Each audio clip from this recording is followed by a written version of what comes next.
तुम करो की बात है ना बता के और उनको सच्चे रास्ते पर लगा दो। क्या भगवान का भजन करो, खुदा की इबादत करो। कभी मोहम्मद पैगंबर साहब ने कभी नहीं कहा क्या मांस खाइए, क्या लोगों को काटिए। बताइए आज बांग्लादेश में लोगों को काटा जा रहा है, मारा जा रहा है और कह रहा है धर्म के नाम पे, अल्लाह के नाम पे, वो कह रहा है भगवान के नाम पे। ना तो अल्लाह कह रहा है ना राम जी कह रहे। पहुंच गए तब वो रानी खुश हो गई, अरे मेरे दरबार में मेरी भक्ति से शायद कोई प्रसन्न हो गया, तो महात्मा आ गए मेरे दरबार में। जैसे कोई साधना करता है, आपके जीवन में कोई गुरु ना हो और कोई महात्मा मिल जाए आपको और वो आपको आशीर्वाद दे दे या कुछ आपसे ऐसे शब्द बोल रहे हैं, तो आप मन अंदर से हर्षित हो जाता है। अरे मैं भगवान की ओर चल रहा हूँ, तो भगवान के प्यारे ने मुझे आशीर्वाद दे दिया, तो इसकी मतलब मैं सही चल रहा हूँ। तो वो जैसे ही आए तो वो भी अंदर होने के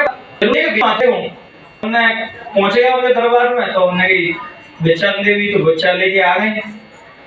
तो उन्हें पानी दिया तो नहीं, हम आपके हाथ का पानी नहीं पिएंगे। तो वो कहने लगी वैरागवती, क्यों महाराज हमारे हाथ के का पानी नहीं पियोगे? क्या तुमने अपने जीवन में कोई गुरु धारण किया? अब वो तो चोर ठहरा, उन्हें तो पता है गुरु की आवश्यकता है। तो उन्होंने कहा कि महाराज नहीं, हमने कोई जीवन में गुरु नहीं बनाया। तो उन्होंने कहा गुरु बना, गुरु जब तक नहीं बनाओगे तो उसका हाथ का पानी भी नहीं पी। तो उन्हें ऐसा करो महाराज, अब रात भर ये मैं गुरु को कहाँ ढूंढूंगी, वैसे तुम ही मेरे गुरु बन जाओ। अब देखना कि वो तो मात्र एक चोर है और गुरु महाराज की तो बर्बादी क्या है। अब देखो जब अपना समर्पण पूर्ण चोर में भी हो जाए ना, तब भी परमात्मा मिल जाती है। और सच्चे की तो बात ही क्या है। तो उन्होंने क्या महाराज जी आप ही मेरे गुरु बन जाए। तो नहीं, हमारी दीक्षा ऐसे नहीं होती कि महलों में हमने गुरुदक्षिणा दे दी और आप भजन करने लगो। तो उन्हें महाराज कैसे होगी, जंगल में चलना पड़ेगा। वो तो चोर की चोर लगा रहा हूँ, जंगल में ले जाऊँ और चोरी समेट को पूरा सामान जाऊँ। तो उन्हें ठीक है महाराज जंगल में चलूंगी। तो उन्होंने उनके हाथ का पानी पिया और जाके उसको बैरागवती को पीपल के पेड़ से बांध दिया और कह दिया जब तक मैं ना आऊं तब तक ये बंधन खोलना नहीं। तो वो तो सरल थी बेचारी अंदर से, और सरलता को ही भगवान मिलते हैं कि निर्मल जन सो मोह पावा, मोह छिद्र से कपट ना पावा। भगवान को चतुराई तो पसंद ही नहीं है कि चतुराई चौपट करे और ज्ञानी गोटा खाए, तो भोले भाले भक्त को तुरंत हरी मिल जाए। तो वो तो भोली भाली थी, बंधन में बन गई। अब वो चोर था, वो कहाँ का गुरु था, वो चोर था। वहां समेटा सब सामान होगा प्रभु चक्कर उनके 3 दिन बीते उसमें बने बने और उनकी डोर परमात्मा से लग गई। अब 3 दिन बाद तो परमात्मा का सिंहासन बनने लगा। तो भैया जी कौन तपस्या कर रहा है नीचे के 3 दिन में? भगवान ने कहा नारद जी जाके नीचे देखो कौन तपस्या कर रहा है। तो नारद जी आए, देखो तो पेड़ की पे बंधी बैरागवती वो परमात्मा का स्मरण कर रही। तो जैसे ही उनके सामने नारद जी आए तो उन्हें बेटी तुमने मुझे पहचाना? अरे देवश्री नारी, आपको कौन नहीं जानता? जो भजन करते हैं उनको तो आप पग पग पर रास्ता बताने आते हो। तो बेटी ये बंधन खोदता हूँ मैं, वो कोई गुरु मुरु नहीं थे, वो चोर थे, बेवकूफ बना गए। तो नहीं मालिक वो कोई भी हो, आप मेरे दरबार पे आपको बढ़िया बात है, लेकिन बंधन तो मेरे भी खोलेंगे गुरु ही। तो उन्होंने नारद जी ने जाके उनकी जुबानी नहीं गई, हट पकड़ गई। तो भगवान के यहाँ उपस्थित हो गए। भगवान को सुनती ही नहीं है। मैंने वहां से गई कौन मना कर देगा, नहीं बंधन नहीं खोलेंगे। तो ऐसे 4 दिन और बीते, कितने दिन हो गए? 7। तो 7 दिन बाद तो भगवान को मजबूरी में आना ही पड़ा। आना पड़ा तो भगवान प्रसन्न हुए और भगवान को देख के वो भी प्रसन्न हो रहे। क्यों? जीव जिसके यहाँ से आया उसको देख के कौन प्रसन्न नहीं हुआ? तो वो भी प्रसन्न हो रही अंदर ही अंदर। तो भगवान ने कही कि बेटी वो कोई गुरु नहीं थे, बता मैं तुम्हारा बंधन खोल दूं। लेकिन उसकी गुरु भक्ति देख लो तुम, चोर था उसमें भी तब भी गुरु भक्ति कैसी थी कि नहीं मालिक आपके दर्शन भले हो गए मुझे, लेकिन बंधन तो भी खोलेंगे।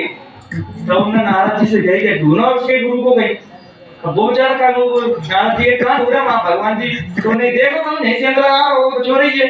तो उन्होंने देखा तुम तो बोल रहा तो कोशिश करो चोरी की, पीछे से ऐसे नारद जी ने हाथ रख दो। अब कहते देखिए कौन? देवर्षि नारद। चोर के अंदर भजन कितनी तपस्या करता तब देवेश्वरी नारद दर्शन देते हैं। वो तो चोरी कर रहा है, वो भगवान दर्शन दे रहा है नारद जी। तो नारद जी ने उनसे क्या कही, चलो तुम भगवान याद कर रहा है तो वो और कर्म दोगे, वो भगवान याद कर रहा है मैं तो चोर हूँ। और जो बता रहे हैं कि बाकी भक्ति माँ सच्ची है। तो जैसे ही वो गए तो जैसे बंधन खोला तो दोनों खड़े थे, गुरु और गोविंद।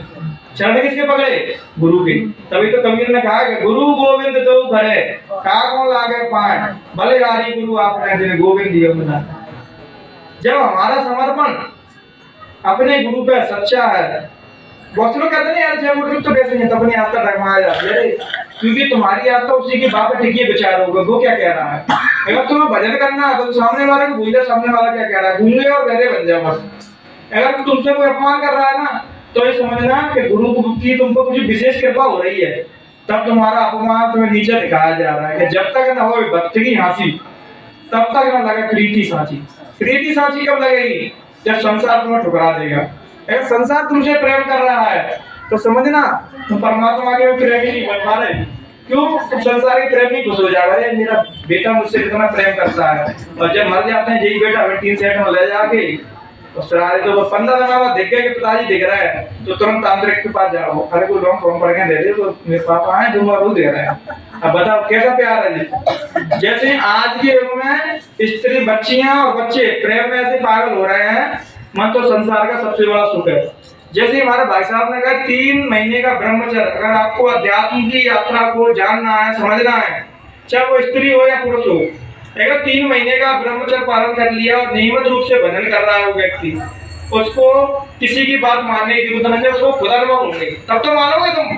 बहुत से कह रहे हैं कोई हो सकता है झूठ भी बोल रहा है, लेकिन जब तुम्हें अनुभव हो जाएगी तो फिर कैसे झूठ हो जाएगी वो चीजें।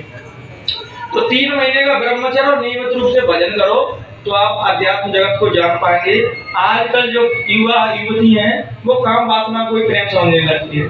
जब काम वासना की पूर्ति नहीं होती, तो आज आपने देखा होगा न्यूज चैनलों के माध्यम से किसी के 35 टुकड़े कर दिए, किसी के 40 टुकड़े कर दिए, किसी को फ्रीज में धर दिया काट के।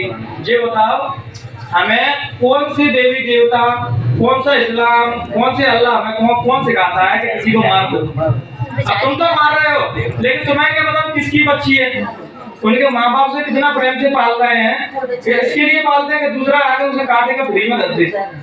ये आजकल की युवती को और युवकों को दोनों को समझना है। अगर आप प्रेम कर रहे हो, मैं प्रेम के विरोध में नहीं हूँ कि जो आप कर रहे हो, लेकिन आप एक चीज समझें, किसी भी कारणवश से आपका कोई रिश्ता खत्म होता है, एक दूसरे को छोड़ना पड़े, तो सहज भाव से छोड़ने के लिए अपने अंदर एक हिम्मत रखो। ये नहीं है कि तुम मेरी नहीं तो मार के फेंक दूंगा तुम्हें। आजकल का प्रेम कैसा है कि तुम मेरी नहीं तो किसी की नहीं मार के फेंक दिया। भगवान राधा ने और कृष्ण भगवान ने प्रेम किया था, क्या उनकी शादी हुई थी, वो मिले थे? नहीं मिले थे, लेकिन फिर भी उनका प्रेम पूरा मुकम्मल हुआ था, क्योंकि माँ शरीर का प्रेम नहीं था।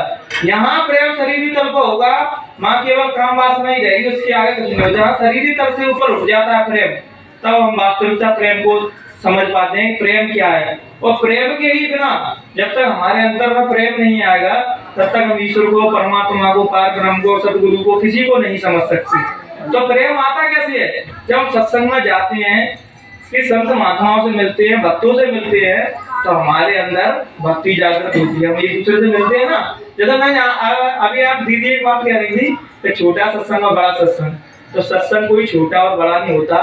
आप इस चीज में पॉजिटिव चीज सोचिए, रोज अगर आप पूरी और आलू की सब्जी और दूधी खाओगे, तबीयत खराब होगी कि नहीं? होगी कि नहीं मेरा भाइयों? तो जो छोटे छोटे सत्संग में जी खाने को नहीं मिलता, तो इसमें धन्यवाद करो परमात्मा को, हमें चिकना खाने को नहीं मिलता और मालिक आपके शब्द भी हमें सुनने को मिलता। जो होते हैं पॉजिटिव व्यक्ति, सकारात्मक जो व्यक्ति भरा रहता है, वो इसके लिए नहीं जाता कि मुझे खाना मिलेगा कि नहीं, मुझे प्रसाद मिलेगा कि नहीं। जितनी भी महिलाएं इस बात को आप गौर से सुने, आपको अंदर अपने अंदर भक्ति